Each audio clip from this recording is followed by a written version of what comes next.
आपने कभी ये सोचा है कि हाइड्रोजन पेरोक्साइड की जो बॉटल होती है उस पर लिखा होता है कि वो अनस्टेबल है, पर फिर भी वो हफ्तों तक वैसी ही पड़ी रहती है।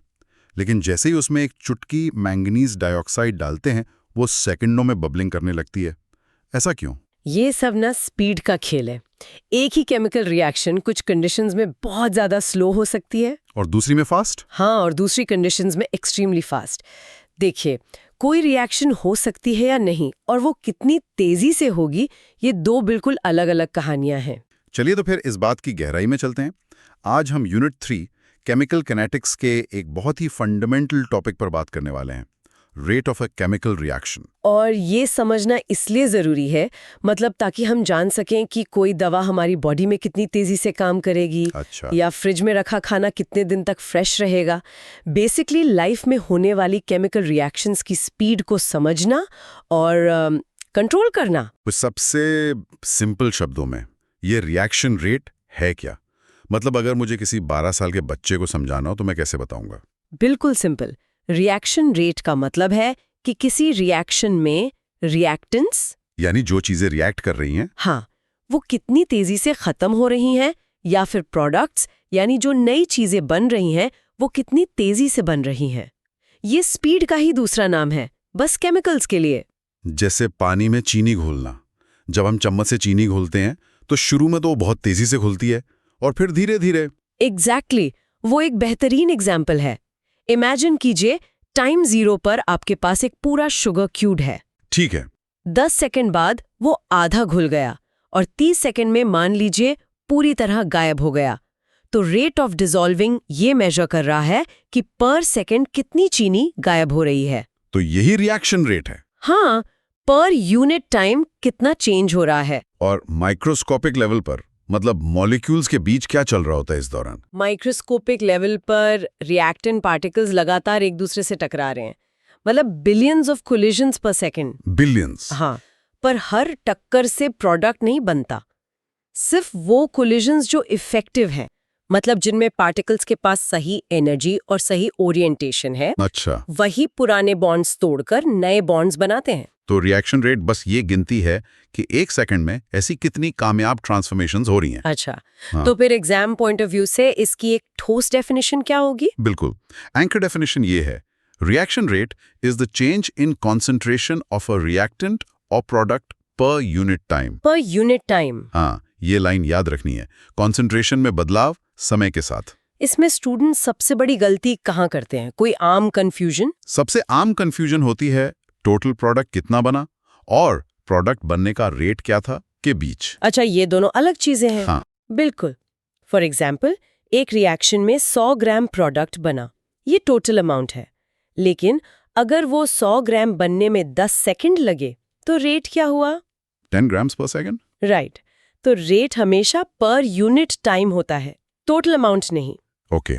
इसे और सिंपल बनाने के लिए कोई रियल वर्ल्ड एनालॉजी है? हर जगह सबसे क्लासिक एनालॉजी है वाटर ड्रिप एनालॉजी। पानी का टपकना? हाँ, सोचिए, एक नल से पानी टपक रहा है। पानी के बहने की स्पीड जैसे 5 ml। और केमिस्ट्री में?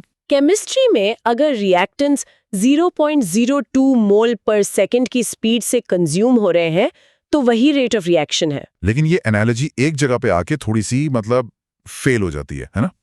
नल से तो पानी कांस्टेंट रेट से आ सकता है। एग्जैक्टली।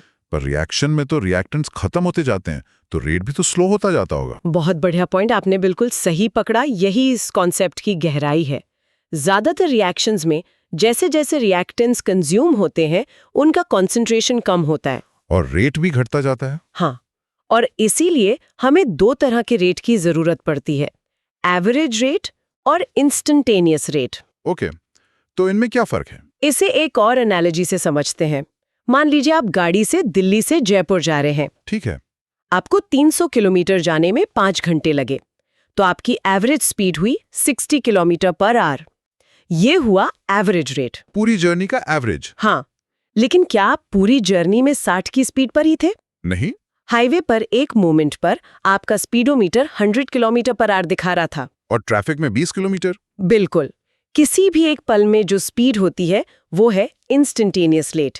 केमिस्ट्री में भी हम अक्सर इंस्टेंटेनियस रेट में इंटरेस्टेड होते हैं क्योंकि रिएक्शन की स्पीड लगातार बदल रही होती है। ठीक है, अब ये बात साफ हुई।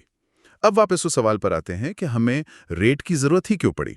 Why does this concept even exist? इनो या सानो में होती है, और एक बॉम्ब का फटना भी एक रिएक्शन है। जो माइक्रोसेकंड में हो जाती है। हाँ, हमें इस डिफरेंस को क्वांटिटेटिवली मतलब नंबर्स में डिस्क्राइब करने का एक तरीका चाहिए था। रेट के बिना हम रिएक्शंस को कंपेयर नहीं कर सकते, उनका टाइम प्रिडिक्ट नहीं कर सकते, और सबसे जरूरी, उन्हें कंट्रोल नहीं कर सकते। बिल्कुल, और यही केमिकल काइनेटिक्स का कोर है।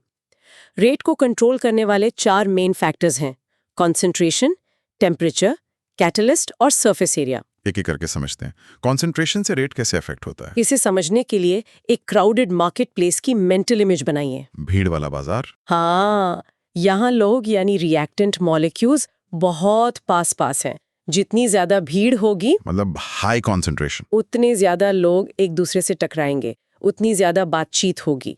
केमिस्ट्री में हाई कॉन्सेंट्रेशन का मतलब है पर सेकेंड ज्यादा कोलिजन्स, और रेट बढ़ जाता है। और टेम्परेचर, अगर हम मार्केट प्लेस का तापमान बढ़ा दें तो?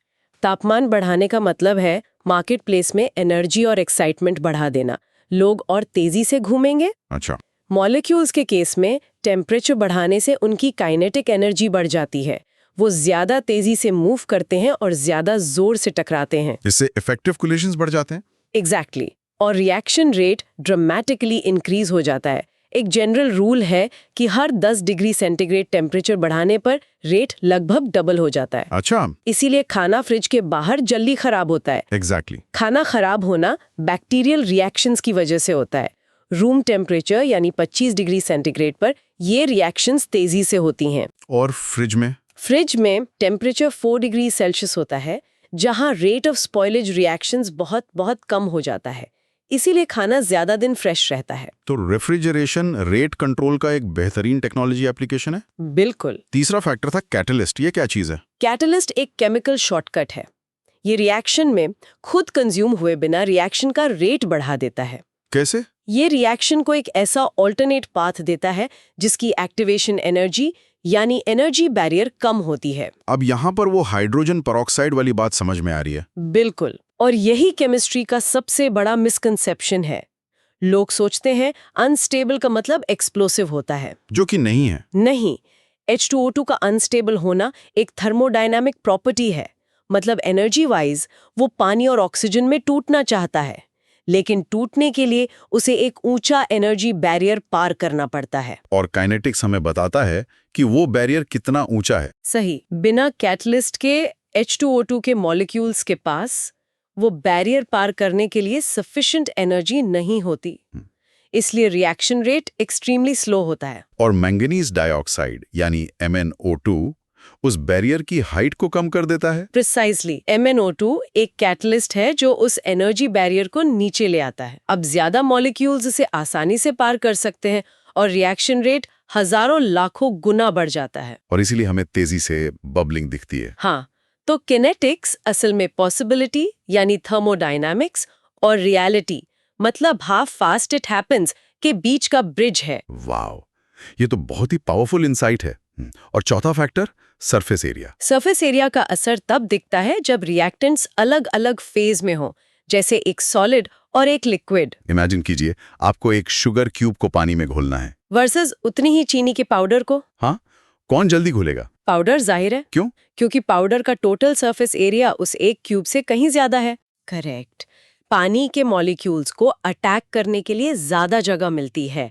ज्यादा सरफेस एरिया मतलब ज्यादा कांटेक्ट पॉइंट्स, जिससे इफेक्टिव कोलिजन्स बढ़ जाते हैं और रिएक्शन रेट तेज हो जाता है। ठीक है, तो ये सब एग्जाम के लिए क्रिस्टल क्लियर हो, इसके लिए कुछ फाइनल पॉइंट्स को समराइज करते हैं। आपने यूनिट्स की बात की थी, मोल लीटर पर सेकंड। हाँ, ये बहुत जरूरी है।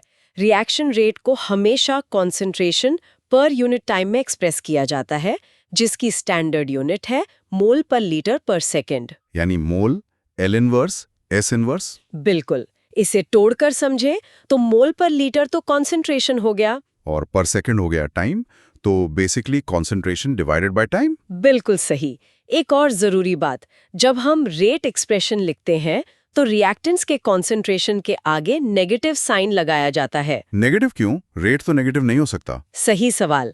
रेट कभी नेगेटिव नहीं होता, वो स्पीड है, लेकिन रिएक्टेंट का कॉन्सेंट्रेशन टाइम के साथ घटता है। तो चेंज नेगेटिव आएगा। हाँ, तो final concentration minus initial concentration यानी डेल्टा ए की वैल्यू नेगेटिव आएगी।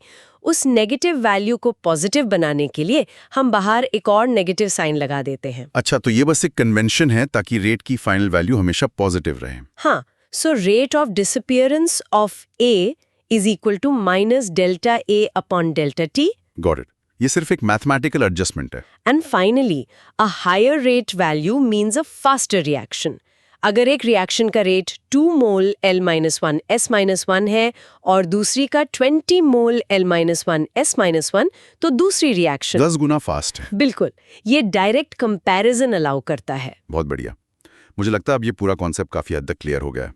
चलिए एक बार सब कुछ जल्दी से रिकैप कर लेते हैं। जरूर। सबसे पहली बात, रेट ऑफ रिएक्शन का मतलब है कॉन्सेंट्रेशन में चेंज पर यूनिट टाइम। रिएक्टेंट्स कितने फास्ट घट रहे हैं या प्रोडक्ट्स कितने फास्ट बन रहे हैं। दूसरा, इसे नल से टपकते पानी की तरह सोच सकते हैं, कितना अमाउंट कितने टाइम में। लेकिन ये याद रखना है कि केमिकल रिएक्शंस में ये रेट अक्सर कांस्टेंट नहीं रहता। तीसरा, रियल लाइफ में रेफ्रिजरेशन खाने के स्पॉइलेज रिएक्शंस की रेट को कम करके उसे फ्रेश रखता है, जो टेम्परेचर कंट्रोल का एक सीधा एग्जाम्पल है। चौथा और सबसे जरूरी, रेट टोटल अमाउंट नहीं है बल्कि चेंज पर सेकंड है। सही। और रेट की वैल्यू हमेशा पॉजिटिव होती है। और आखिरी टेक अवे, थर्मोडायनेमिक्स बताता है कि रिएक्शन होगी या नहीं, पर काइनेटिक्स बताता है कि वो कितनी फास्ट होगी। हाइड्रोजन पेरोक्साइड का एग्जाम्पल यही समझाता है। तो इन सब बातों का मतलब ये निकलता है कि केमिकल रिएक्शंस की दुनिया में सिर्फ क्या बनेगा ये जानना काफी नहीं है, कितनी देर में बनेगा ये जानना भी उतना ही जरूरी है। This raises an important final thought. हमने स्लो और फास्ट रिएक्शंस की बात की। अगर कोई रिएक्शन इंस्टेंटेनियस लगती है, जैसे एक एक्सप्लोजन जो फ्रैक्शन ऑफ अ सेकंड में हो जाती है, तो क्या उसका भी कोई मेजरेबल रेट होता है? और अगर होता है तो उस अल्ट्रा फास्ट रेट को मेजर करने की टेक्नोलॉजी हमें उस रिएक्शन को कंट्रोल करने के बारे में या शायद रोकने के बारे में क्या सिखा सकती है? सोचने वाली बात है।